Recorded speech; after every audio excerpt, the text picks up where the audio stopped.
नमस्कार छात्रों, आज हम नया पाठ देखेंगे। पाठ क्रमांक 10, ओजोन विघटन का संकट। इसके लेखक हैं डॉक्टर कृष्ण कुमार मिश्र।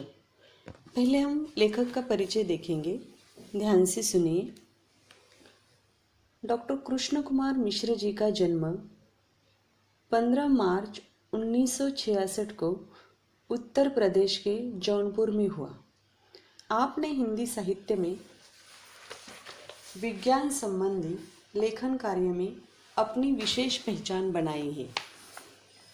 आपने बनारस हिंदू विश्वविद्यालय से 1992 में रसायन शास्त्र में पीएचडी की उपाधि प्राप्त की। आपने विज्ञान को लोकप्रिय बनाने और जनमानस तक पहुंचाने का महनीय कार्य किया है। इसके लिए आपने लोक विज्ञान के अनेक विषयों पर हिंदी में व्यापक लेखन किया है।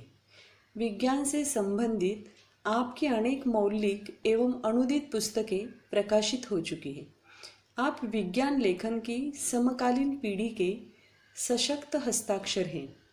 आप मुंबई के होमी भाभा विज्ञान शिक्षा केंद्र में वैज्ञानिक हैं। अब उनकी प्रमुख कृतियाँ कौन सी हैं वो देखिए।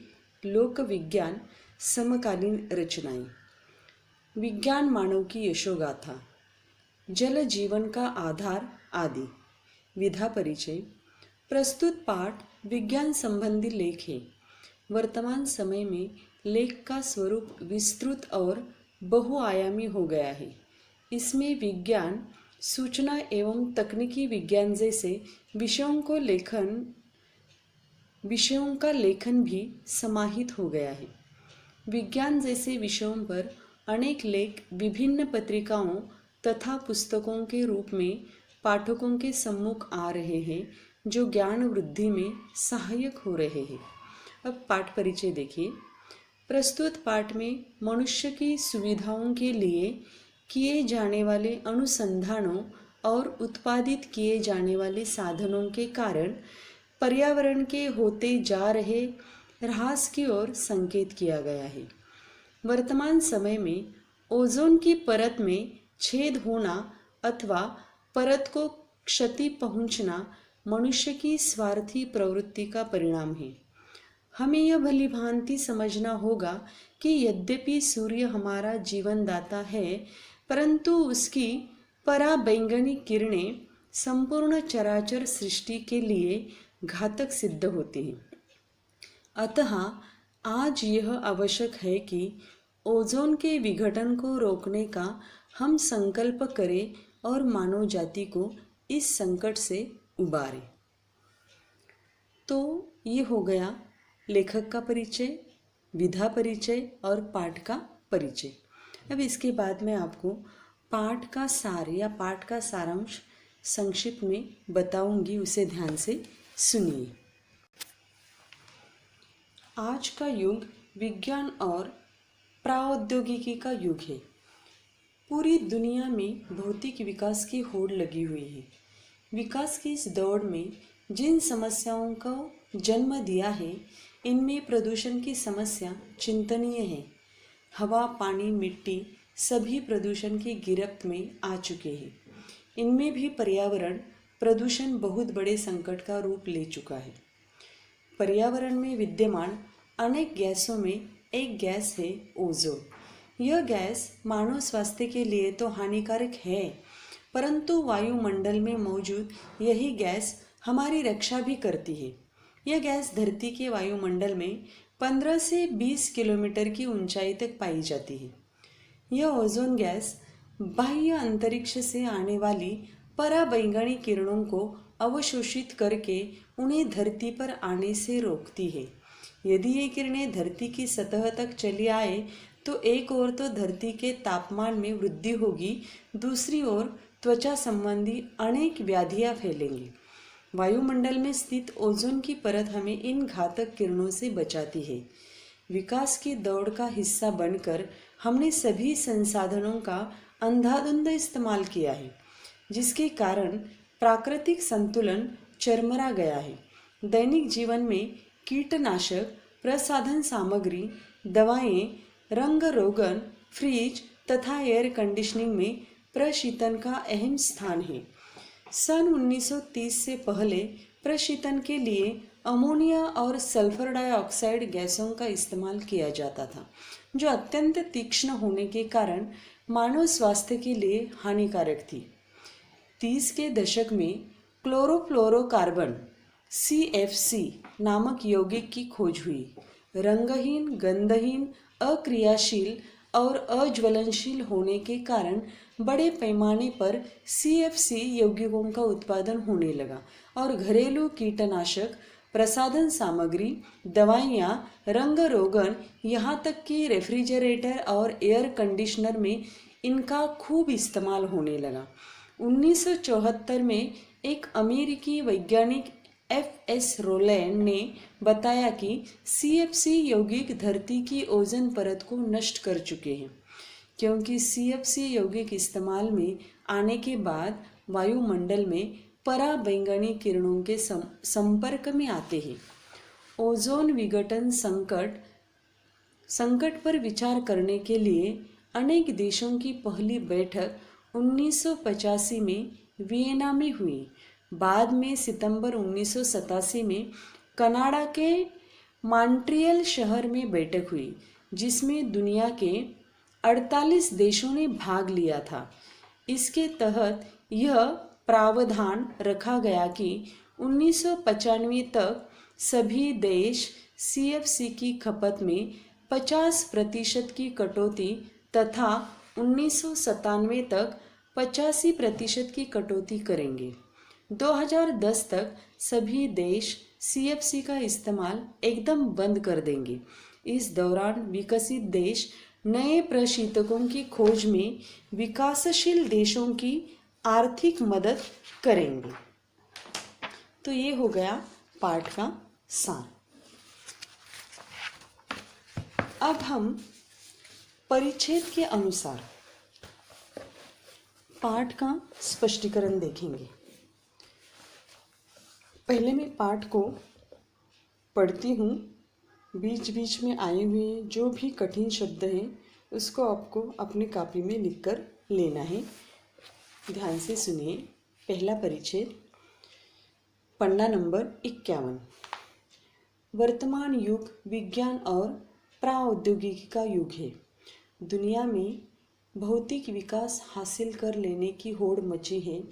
विकास की इस दौड़ में जाने अनजाने हमने अनेक विसंगतियों को जन्म दिया है। प्रदूषण उनमें से एक अहम समस्या है। हमारे भूमंडल में हवा और पानी बुरी तरह प्रदूषित हुए हैं। यहाँ तक कि मिट्टी भी आज प्रदूषण से अछूती नहीं रही। इस प्रदूषण की चपेट से शायद ही कोई चीज़ बची हो। सांस लेने के लिए स्वच्छ हवा मिलना मुश्किल हो रहा है। जीने के लिए साफ पानी कम लोगों को ही नसीब हो रहा है। पर्यावरणविदों का कहना है कि अगले 25 सालों में दुनिया को पेयजल के घनघोर संकट का सामना करना पड़ सकता है। आज शायद ही कोई जल स्रोत प्रदूषण से अप्रभावित बचा हो। कुछ लोगों का कहना है कि अगला विश्व युद्ध राजनीतिक, सामरिक या आर्थिक हितों के चलते नहीं वरन पानी के लिए होगा। यह तस्वीर निसंदेह भयावह है, लेकिन इसे किसी भी तरह से अतिरंजित नहीं कहा जाना चाहिए। परिस्थितियाँ जिस तरह से बदल रही हैं और धरती पर संसाधनों के दोहन के चलते जिस तरह से जबरदस्त दबाव पड़ रहा है तथा समूची परिस्थिति का तंत्र जिस तरह चरमरा गया है, उसके चलते कुछ भी संभव हो सकता है। पहले इस परिच्छेद में आए जो कठिन शब्द है उसको लिखकर ले लीजिए। होड़ मचाना या होड़ मची, जिसका मतलब है प्रतियोगिता। ये मुहावरा भी है, होड़ मचना। इसका मतलब है किसी क्षेत्र में एक दूसरे से आगे बढ़ जाने की इच्छा। किसी क्षेत्र में एक दूसरे से आगे बढ़ जाने की इच्छा। अहम यानी महत्वपूर्ण। चपेट में आना, चपेट का मतलब है प्रभाव। सामरिक युद्ध से संबंधित। दोहन का मतलब है अनियंत्रित उपयोग। समोची यानी संपूर्ण, चरमरा उथल पुथल हो जाना। कि वर्तमान युग में लोगों का ये कहना है कि हमारे देश में या पूरे विश्व में विकास हासिल करने के लिए, दुनिया का विकास या भौतिक विकास हासिल करने के लिए क्या प्रतियोगिता चल रही है। और महत्वपूर्ण बात इसमें कौन सी है? प्रदूषण। ये समस्या है कि चारों तरफ प्रदूषण फैल गया है। हमारी हवा, पानी, मिट्टी सब कुछ प्रदूषित हुआ है। तो इसका परिणाम पूरी दुनिया पर पड़ रहा है। कि यहाँ पर लेखक हमें ये बताना चाहते हैं कि आगे जाकर हमें ना स्वच्छ हवा मिलेगी, ना स्वच्छ पानी मिलेगा। पूरी दुनिया को इसके लिए क्या करना पड़ेगा? युद्ध करना पड़ेगा। ये हमारे देश पर या हमारे विश्व पर आने वाली भयावह परिस्थिति है, ऐसा उनका कहना है। अब आगे देखो। फिलहाल यहाँ हम पर्यावरणीय प्रदूषण के सिर्फ एक पहलू की चर्चा कर रहे हैं और वह है ओजोन विघटन का संकट। हमारे पाठ का नाम ही है ओजोन विघटन का संकट। अब इस पाठ के माध्यम से लेखक क्या बताते हैं? समस्या तो बहुत है, प्रदूषण की समस्या तो बहुत है, लेकिन इनमें से हम केवल एक पहलू की चर्चा करेंगे। वो पहलू कौन सा है? ओजोन विघटन का संकट। पिछले कई वर्षों से पूरी दुनिया में इसकी चर्चा हो रही है तथा इसे लेकर खासी चिंता व्यक्त की जा रही। आखिर यहाँ सवाल समूची मानव सभ्यता के अस्तित्व का है। प्रश्न उठता है कि यह ओजोन है क्या, यह कहाँ स्थित है और उसकी उपयोगिता क्या है, इसका विघटन क्यों और कैसे हो रहा है, ओजोन विघटन के खतरे क्या क्या है, और यदि ये खतरे एक हकीकत है तो इस दिशा में हम कितने गंभीर हैं और इससे निपटने के लिए क्या कुछ एहतियाती कदम उठा रहे हैं। एहतियाती का मतलब क्या है? सावधानी पूर्वक कदम उठाना। ओजोन विघटन यानी अलगाव। विघटन का मतलब क्या है? अलगाव या तोड़ना। तो लेखक डॉक्टर कृष्ण कुमार मिश्र हमें प्रदूषण के बारे में, प्रदूषण तो बहुत है, प्रदूषण की समस्या तो बहुत है, लेकिन प्रदूषण के एक पहलू की चर्चा हम इस पाठ के माध्यम से करने वाले हैं। और वो पहलू कौन सा है? ओजोन विघटन का संकट। कि ओजोन विघटन है क्या, इससे कौन कौन से दुष्परिणाम होने वाले हैं, उसका सामना हम कैसे कर सकते हैं, हमारे देश के लिए कितना खतरा इसका हो सकता है, इसके बारे में हमें सोचना चाहिए, इसके बारे में चिंता व्यक्त की गई है। अब आगे देखो। ओजोन एक गैस है। ओजोन क्या है? एक गैस है जो ऑक्सीजन के 3 परमाणुओं से मिलकर बनी होती है। ध्यान से सुनिए, ओजोन एक गैस है जो ऑक्सीजन के 3 परमाणुओं से मिलकर बनी होती है। यह गैस नीले रंग की होती है, प्रकृति में तीक्ष्ण और विषैली होती है।